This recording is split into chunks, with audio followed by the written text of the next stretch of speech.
Senhor Comissário Europeu, Senhor Presidente da Casa da Música, nossa anfitriã, Senhora Administradora, Senhor Diretor do Público, também anfitriões específicos, Excelências, minhas senhoras e meus senhores.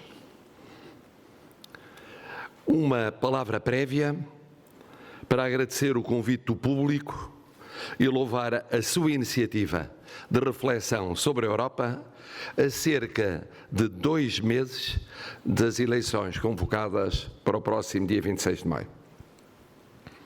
Iniciativa democrática, plural, aberta e pedagógica, como importa a um jornal com pergaminhos e responsabilidades, e concretizada nesta metrópole livre e cosmopolita que sempre foi o Porto. Falemos, pois, da Europa.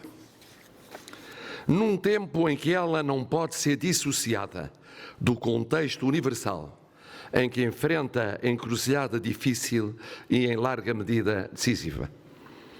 Comecemos pelo conspecto mundial. E nele olhemos para algumas poucas coordenadas essenciais. Primeira, a querela de longo prazo já iniciada entre o Ocidente e o Oriente, que o mesmo é dizer, Estados Unidos da América e Ásias, China e Índia em particular, pelo centro económico do universo, localizado nas Ásias até à Revolução Industrial, e desde então situado ao Ocidente, primeiro no atual Reino Unido, depois nos Estados Unidos da América. Segunda, a simultânea emergência da China como potência global, mais patentemente do que os demais BRIC, coincidindo com a progressiva conversão da Federação Russa em mera potência regional alargada. Terceira, a atenção desta Federação Russa ao alargamento do seu espaço estratégico nacional, sobretudo nas relações com o leste europeu, o Próximo e o Médio Oriente, o Norte de África e o Mediterrâneo. Quarta, a reflexão desta atenção russa na vida europeia, em termos de acompanhamento cibernáutico, bem como da vivência dos sistemas políticos europeus, dos sistemas de partidos aos sistemas de parceiros económicos e sociais. Quinta, em curiosa convergência objetiva, uma linha estratégica relevante nos Estados Unidos da América, acabando por ver a Europa com uma ótica protecionista e com alguma tensão económica, e não escondendo, de quando em vez, preferências sobre governação e governantes europeus, suscitando perplexidades quanto à recente prática da Aliança Transatlântica em todos os domínios, e não apenas naquele que tem sido mais estável, o da defesa e segurança no quadro da Aliança Atlântica. Sexta, o facto de a aludida convergência objetiva poder adensar fatores críticos, de que falarei adiante, nos sistemas políticos e nas lideranças europeias, aparecendo aos olhos de certos observadores como uma tenaz apostada de um lado e do outro em dividir ou fragilizar ainda mais o tecido europeu. Sétima, não menos curiosamente, a posição ao menos tática chinesa, e quanto a este protagonista global, o tático, a miúde dir-se-ia estratégico, assumindo posições significativas na Europa, alegadamente como uma mais estreita parceria económico-política de resposta aos 2 outros citados protagonistas. Em suma, para além dos seus problemas internos, a Europa e nela a União Europeia não pode para já contar nesta encruzilhada com efetivas contemplações no imediato vizinho a leste. E sabe que a Aliança Transatlântica conhece originalidades, que ora a podem fortalecer, ora tiram proveito das suas debilidades, acentuando-as. Somemos a tudo isto a imprevisibilidade económica e financeira mundial, associada ao unilateralismo protecionista em moda, a depreciação de organizações e direito internacional, a possível desaceleração do crescimento, as potenciais pressões migratórias externas, e teremos um contexto que não aplana caminhos, antes os semeia de obstáculos.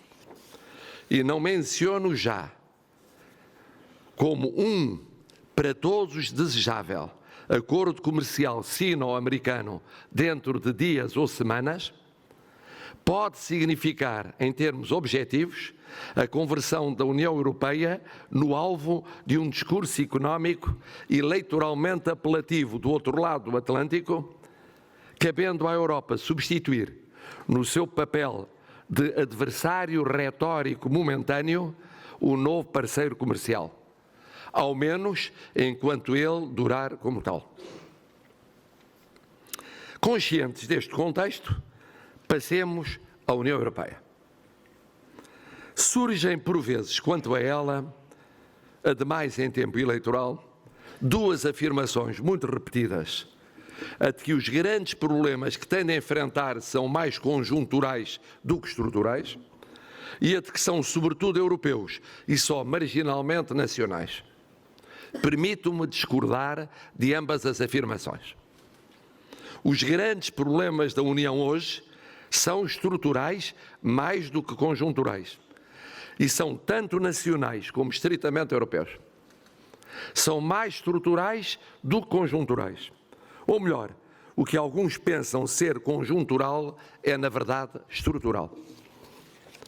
Várias das vicissitudes existentes relativamente a insuficiente crescimento, emprego, sua compatibilização com o rigor orçamental e redução da dívida global, e, em particular, dívida pública, frustrações no tocante a expectativas quanto ao chamado Estado Social, assimetrias internas da União, diluição do seu papel externo, afastamento muito crítico dos cidadãos perante as instituições europeias, cansaço ou mesmo esvaziamento de sistemas políticos, de partidos e de parceiros sociais, incertezas e inseguranças face ao futuro, mesmo imediato, tendo embora expressão conjuntural, mergulham as suas raízes em indefinições, adiamentos ou crises estruturais.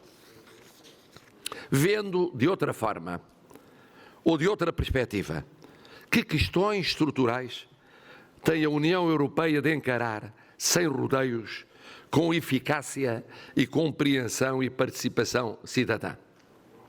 Cito apenas algumas dessas questões, porventura as mais prementes.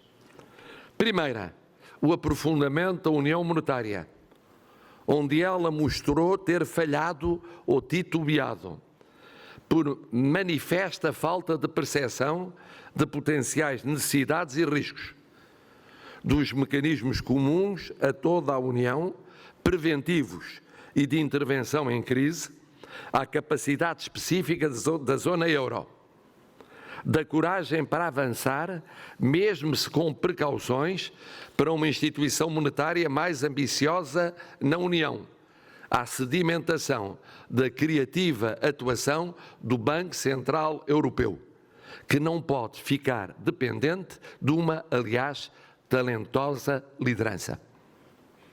Segunda, a assunção da importância da governação económico-financeira, sem a qual o financeiro servirá de mero complemento ao monetário, sem suficiente atenção ao económico-social, que é crucial para o crescimento e o emprego como um todo, e às assimetrias internas, e apelando a maior desenvoltura orçamental da zona euro, olhando progressivamente para a da União. Terceira, a aplicação de princípios e regras da União Bancária, admitindo que a União Digital já não é um problema, embora tendo a noção de que uma, por certos sonhada, radical e acelerada concentração bancária aumentaria exponencialmente as desigualdades nas economias europeias e dentro de cada Estado-membro. Quarta, a reflexão inadiável sobre a aposta na ciência e na tecnologia, nas suas repercussões a prazo democraticamente curto na vida das pessoas, na organização do trabalho, na atividade produtiva, nas prestações sociais, no perfil do chamado Estado Social, tal como ele foi construído e aplicado nas comunidades europeias há 50 anos ou mesmo mais. Quinta, o debate acerca da união política em termos externos, já que o atinente à estruturação interna, toda ela, seria, quiçá, altamente fracionista. Mas nesse debate acerca do papel da União no mundo, a começar no mundo vizinho, vertentes essenciais têm de modo imediato a ver com realidades internas da União. Sexta, a urgente resposta a uma visível sensação de vazio em matéria de segurança, inevitavelmente ligada às áreas da defesa, do antiterrorismo e da ciberintervenção, que a miúde se embrinca com as temáticas das migrações e dos refugiados. Nestes domínios misturam-se com frequência percepções aderentes à realidade com outras que o não são, sendo certo que umas e outras vão fazendo curso nos eleitorados. Ora, enfrentar desafios na defesa passa pela óbvia concatenação com a Aliança Atlântica e na segurança em geral requer cooperações mais vastas, tal como nas migrações e refugiados, inseparáveis de ações estruturais nos países de origem, começando pela ligação entre a Europa e a África e apelando ao multilateralismo e ao papel das organizações internacionais. Sétima, a sensibilidade à transparência das instituições europeias, inseparável da sua funcionalidade. Uma e outra fundamentais para a legibilidade por parte dos cidadãos e, portanto, para a sua confiança nessas instituições.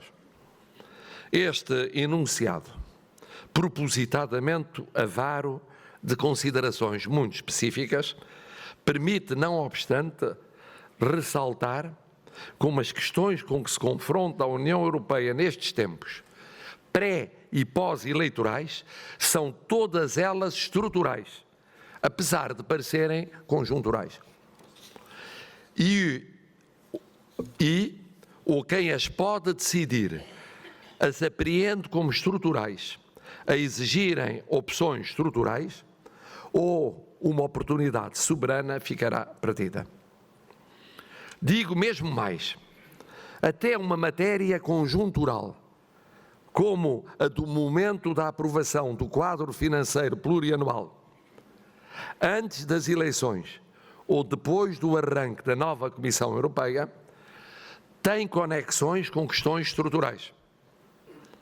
Adiar em vez de antecipar significa dar um sinal errado, e um sinal que é estrutural, o de que as instituições europeias entraram de facto em gestão corrente muito antes do termo do respectivo mandato.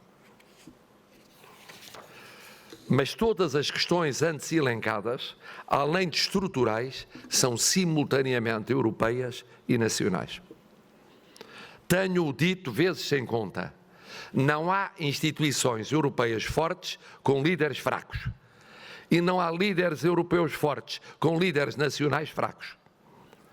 Mas não há instituições europeias fortes com instituições nacionais fracas. A crise patente, pelo menos desde o começo do século XXI, nos sistemas de partidos e de parceiros económicos e sociais, europeus, enquanto sistemas, e nos partidos e parceiros de cartel, debilitou as lideranças nacionais, ao mesmo tempo que alterou a composição das forças políticas mais do que sociais europeias, mudando o quadro clássico da base de apoio ao processo integrador europeu. As duas famílias nucleares conheceram uma, a do Partido Socialista Europeu, fases de redução. Outra, a do Partido Popular Europeu, visões mais diversificadas. Ao mesmo tempo que as demais famílias subiam de importância, fruto do reforço de partidos de segunda ou terceira geração de contestação, ou de formulações mais radicais e periféricas ao sistema vigente. Os corolários deste período agitado nos sistemas políticos dos Estados-membros, nas instituições da União, têm sido evidentes. Novas clivagens axiológicas, doutrinárias, ideológicas, sobre migrações ou refugiados, em temas de defesa ou de política externa, convites a compassos de espera, egoísmos, laivos de protecionismos, afastamentos ainda mais acentuados dos cidadãos e dos povos da União. Excelências, minhas senhoras e meus senhores, se o que temos entre nós é estrutural e, sendo eminentemente europeu, mergulha as suas raízes nas realidades nacionais, então importa pensar e decidir estruturalmente e não criar ilusões de que brotarão de um qualquer milagre europeu líderes e bases de sustentação que não venham de uma profunda mudança de vida nos Estados-membros da União.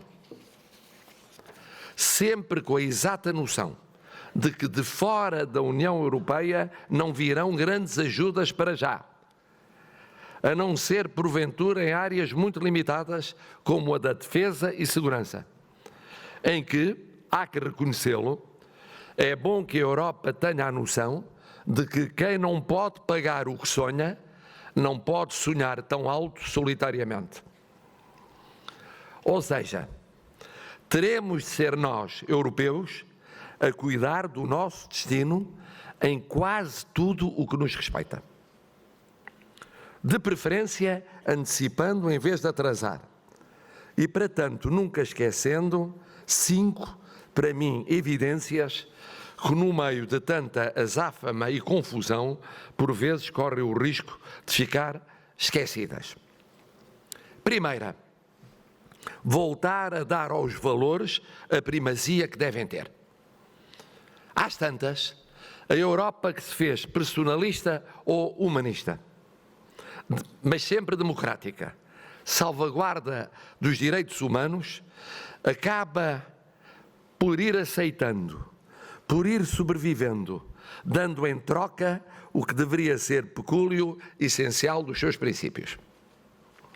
Segunda, nunca esquecer que a política requer economia e esta boas finanças, mas também que onde a política pensa poder dispensar-se de existir, porque outros por tudo velarão, aí começa ou recomeça o inexorável distanciamento dos povos. Terceira, tudo fazer para que dos sistemas políticos nacionais repensados e reformados possam emergir lideranças fortes e lideranças europeias no sentido que acreditem na União Europeia, numa Europa verdadeiramente unida. A Europa forte, com líderes fracos, é uma impossibilidade lógica. Quarta, conjugar sempre, mas sempre, unidade europeia com coesão social interna, sem o que poderá haver várias ditas Europas, ou várias ditas velocidades, ou várias ditas geometrias, mas não haverá uma verdadeira Europa. Quinta, longe vai o tempo em que construir a Europa era e entendia-se que deveria ser tão somente missão de minorias esclarecidas e voluntaristas. É certo que foi assim largamente que a Europa começou, que deu grandes saltos.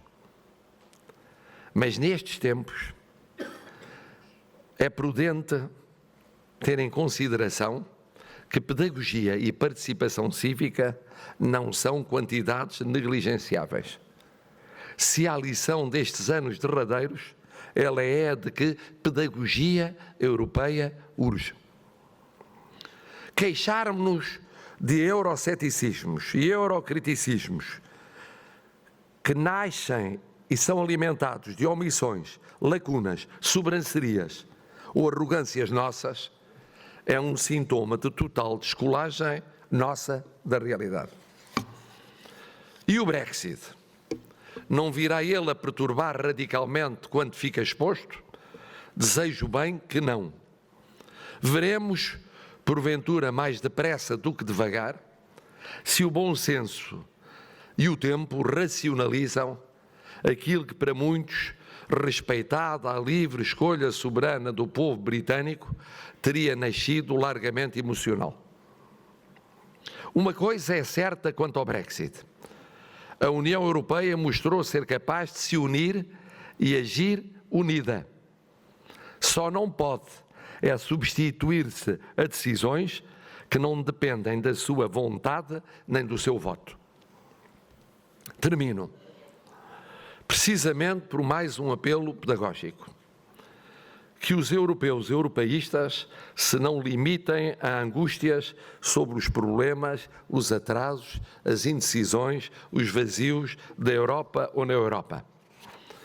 Que se lembrem, que todos se lembrem, de que, somados os vícios e defeitos conhecidos, a Europa é o maior espaço de mais elevado desenvolvimento humano do mundo e que, para continuar a sê-lo, tem de ser mais do que um sonho de alguns poucos feito realidade.